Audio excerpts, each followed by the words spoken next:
Bienvenue à Virage. Aujourd'hui, nous allons vous présenter deux voitures, la Volkswagen Golf version GTI, également la Honda Fit. Aussi, nous allons vous aider à préparer votre voiture pour l'hiver en compagnie de Richard Pelchat de Silver Wax. Nous avons plusieurs nouvelles de l'industrie et nous allons répondre aussi à vos questions. 670-9078 ou encore virageauto.com pour nous poser vos questions. Mais avant tout cela, je suis en compagnie de Jean Guéroy de Desharnais Pneus Mécaniques. Bienvenue à Virage. Salut, Daniel. Alors, Jean-Guy, bien content de t'avoir ici en studio. Même chose pour moi. Plusieurs sujets aujourd'hui. Évidemment, on va parler de pneus et de l'hiver qui s'en vient. Malheureusement, on est rendu là. Un incontournable. Et il y a quelques sujets, évidemment, qu'il faut aborder. Donc, il faut préparer sa voiture pour l'hiver. Mais avant aussi, il faut choisir les bons pneus. Donc, dans les prochaines semaines, on va avoir les chroniques pour choisir le bon pneu adapté à sa voiture. Mais avant, il y a quelques sujets d'actualité qu'il faut parler, dont le premier concerne les camions légers. Oui, absolument, parce qu'on sait que maintenant, dans la nouvelle loi, la première loi qui a été établie en 2008, qui exigeait qu'à partir du 15 décembre, on devait être muni de 4 pneus d'hiver sur notre automobile, cette loi-là était prévue que pour 2014, décembre 2014, il va falloir que tous les camionnettes 4500 kilos et moins. Ça fait que ça, c'est important parce que la référence, ça part du poids qui était indiqué dans la portière. C'est le GVWR. Ce qu'on appelle les light trucks, les LT. Les light trucks. Mais il faut faire attention parce qu'on peut prendre, juste par exemple, mettons un E350 qui peut être éligible, qui soit obligé d'avoir muni de pneus d'hiver. On peut prendre le même véhicule, tout dépendant de l'équipement d'origine qui est sorti et qui va être au-dessus du 4500 kg. Donc, double roue, etc. Là. Exactement. Ça fait que les équipements... On a juste à penser aux minibus, là, tu sais, les petits minibus. Là. Il y a certains minibus qui sont assujettis à la loi. Il y en a d'autres qui ont... Donc, il faut vraiment se référer au poids. Qui ne sont pas assujettis à la loi. Donc, il faut vraiment vérifier dans la portière le GVWR, qu'est-ce que ça dit, qu'est-ce qui est écrit là. Si on est 4500 kilos et moins, on est régi par la loi maintenant à partir de décembre 2014. Donc, toutes les petites camionnettes, puis il faut dire que le gros marché, c'est dans la petite camionnette. Absolument. Maintenant, cette année, si vous avez juste le LT sur votre pneu, ce n'est plus suffisant. Vous devez vous équiper de pneus d'hiver. Avec le pictogramme, la petite montagne, avec le flocon de neige. Très intéressant. Et à propos, donc, faites attention à ça. Je suis persuadé qu'il y a des gens qui vont vous surveiller cette année quand il y a une nouvelle loi qui arrive. C'est toujours, hein, quand il y a une introduction ou une modification à la loi comme telle, comme cette année, bien, on est toujours porté à être plus pointu un petit peu sur l'application. J'imagine qu'il va y avoir des avertissements qui vont circuler, mais on peut courir le risque d'avoir une contravention. Jean-Guy, conseil d'usage maintenant. Ce que j'ai constaté personnellement cet été, c'est qu'il y a beaucoup de personnes qui ont roulé tout l'été avec leurs pneus d'hiver. Question de supposée économie, mais qu'il n'y en ait pas une au bout de la ligne. Puis, et là, arrive... Si tu permets, Daniel, juste à ce stade-ci, question d'économie qui est une fausse économie, mais surtout, le point le plus important à retenir de ça, c'est que c'est le danger qu'on risque. Parce qu'un pneu d'hiver, on l'a répété je ne sais pas combien de fois, mais c'est important de le redire encore une fois, c'est un pneu qui ne se refroidit pas.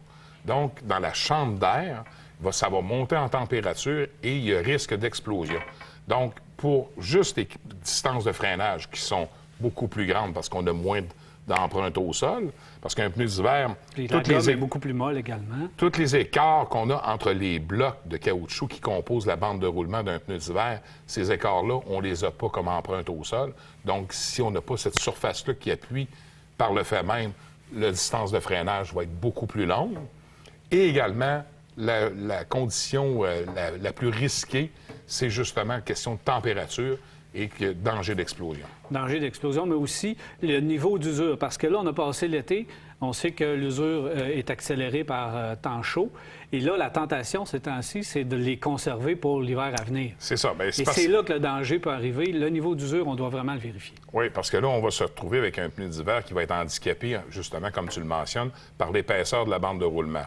Fait que si on a un pneu... Premièrement, un pneu à partir de 5,32, de 5 à 6,32e, c'est un petit peu plus que la 50 de sa vie normale, fait en sorte qu'on a diminué de plus de 60 son efficacité en traction et 75 son efficacité en freinage.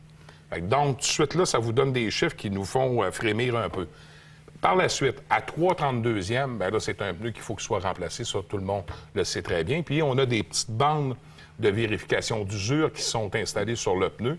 tous les manufacturiers de pneus se doivent d'avoir cette bande-là qui traverse la largeur de la semelle pour nous indiquer, quand on arrive sur ça, il est grandement de temps, là, parce que c'est le danger, justement, même si on est en hiver, qu'on peut avoir un éclatement subit de ce pneu-là, puis se retrouver dans de fâcheuses circonstances. Jean-Guy, dans les prochaines semaines, on va faire le tour de chaque manufacturier. Oui. Mais en général, là, dans l'industrie du pneu, pour l'hiver qui s'en vient, est-ce que les constructeurs, les manufacturiers de pneus ont fait un gros travail? Oui, bien, ils font toujours un travail parce que qu'est-ce qui les pousse sur la recherche et le développement, chaque manufacturier, c'est toujours les nouvelles dimensions qu'on retrouve sur le marché.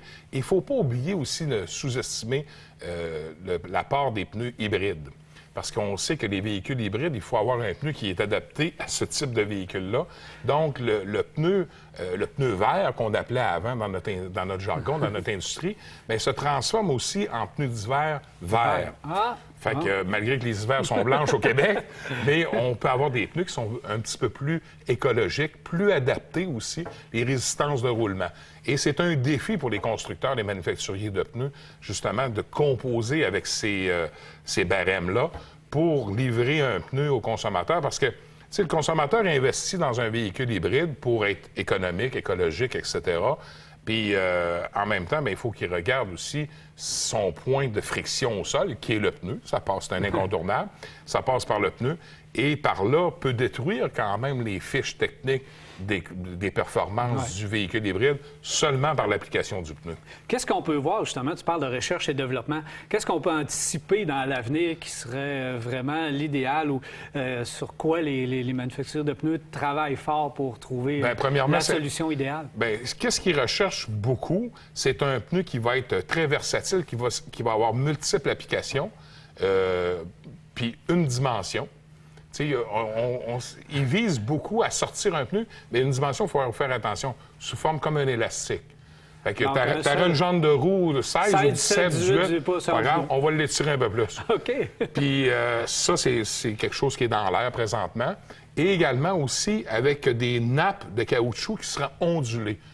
Vous avez juste pour éliminer l'air, comme le Twill qu'on avait déjà vu chez Michelin. Oui, qu'on avait déjà vu à Détroit ensemble. Bien, un peu similaire, inspiré de ça, justement. Oui, c'est un très bon exemple.